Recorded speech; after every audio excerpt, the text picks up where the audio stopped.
The Mission Convergence, launched in the capital city of Delhi on the 14th of August 2008, reached out to urban poor households spread over 2,477 settlements across 9 districts.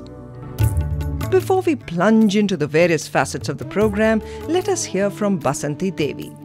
She is a daily wage earner who came to Delhi from Bihar 16 years ago and is now supporting 4 grandchildren after the death of her son and daughter-in-law.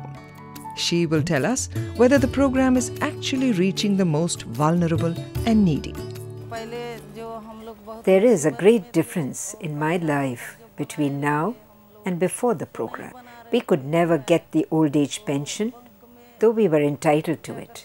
We would be told that you cannot open a bank account because you do not have a voter's card. And we cannot make this voter's card for you because there's no document to prove your long years of existence in Delhi. But now the situation has changed. My bank account has been opened, and with the old age pension I'm getting, I'm seeing to it that my grandchildren go to school. Since this is not just a one-off humanitarian act, but has emerged from the Mission Convergence program, let us unravel the guiding principles, understand the perspective, and also learn about the various innovations and strategies.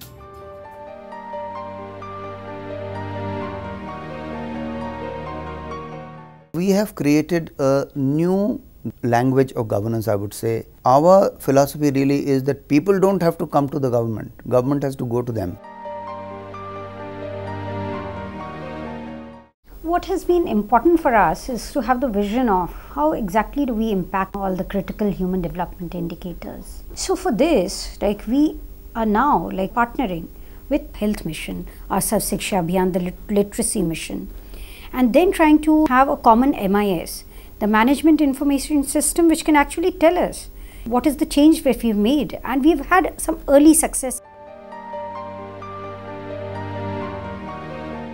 First is the acknowledgement of equal citizenship. Once we do that, we have to map settlements of the poor, have knowledge about households in slums which have single women-headed households, households which have aged people. We need to then reach out services in a systematic, transparent, non-corrupt way.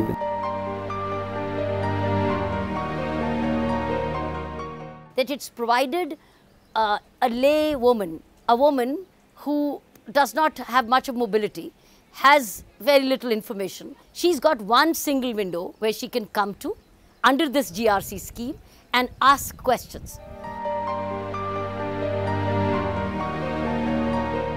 We are on the eve of the 10th anniversary of the Millennium Declaration and the achievement of Millennium Development Goals. The Mission Convergence is an unique model of governance. It acts across sectors, across programs, across schemes. The program is taking forward these strong and inclusive principles through many appropriate strategies and activities. It is clear that the architecture of the program, which has been founded and built on vital pillars of innovation and partnership, could not have succeeded without political commitment at the highest level. This has been a unique experiment in India. It's been for the first time that the government has tried to reach out to the vulnerable section. The major challenge of the program is to show decisive results at multiple levels. Most critically, make the system responsive. This was achieved in many ways. Firstly, through the path-breaking efforts of developing a single registry of the urban poor. This massive effort has been acknowledged by the Unique Identification Program, a national initiative to ensure that every resident is entitled to a bona fide identity. Secondly, by delivering services on a scale to the most vulnerable and needy, such as the homeless. It's very difficult to canvass homeless. We designed a methodology under which we divided the entire city into 279 pockets. Thirdly, by building sustainability on the ground.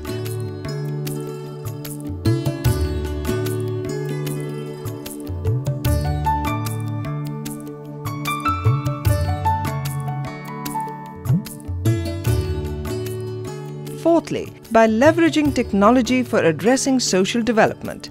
connecting community structures representing entitlement holders to government departments and nodal officials delivering schemes. And last but not the least, by forging partnerships with poor women to ensure their participation and empowerment. When we go to other states, as I said, and meet government people there, what we tell them is that the Mission Convergence model is a way in which poor women's own strengths, own energies, own abilities come out and work with the government. For the program, since what matters at the end of the day is to remain steadfast to its core values of reaching out and providing services and entitlements to the most vulnerable, the question that arises is whether the program is being perceived by different stakeholders as effective and useful. For many departments such as Labour, the Mission Convergence became an effective pathway for providing access to social security schemes such as the RSBY or the National Health Insurance Scheme, which enables the poor to get expensive treatment free of cost. We try to converge that the funding goes through focused to the people, and Mission Convergence was the channel through which we were trying to channelize the financial resources to the people. Equally encouraging is the experts' assessment. Mission Convergence to me was really important because there is no other such example in the country. When this Mission Convergence was visualized, it was like a one-window clearance for all the multifarious needs of the poor.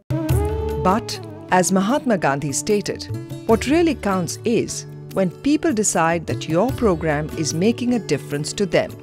So let us hear from Saroja Devi, one of the many homeless who's found much needed care and support from the program. Before I came to this shelter home, I was living in the street. After coming here, I underwent an operation in my leg. I'm moving around with the help of this crutch, but I'm being looked after and served by everyone in every possible way. Even more dramatic has been the impact on Salima, running women-headed households, striving to make ends meet and raising their children in extremely trying circumstances.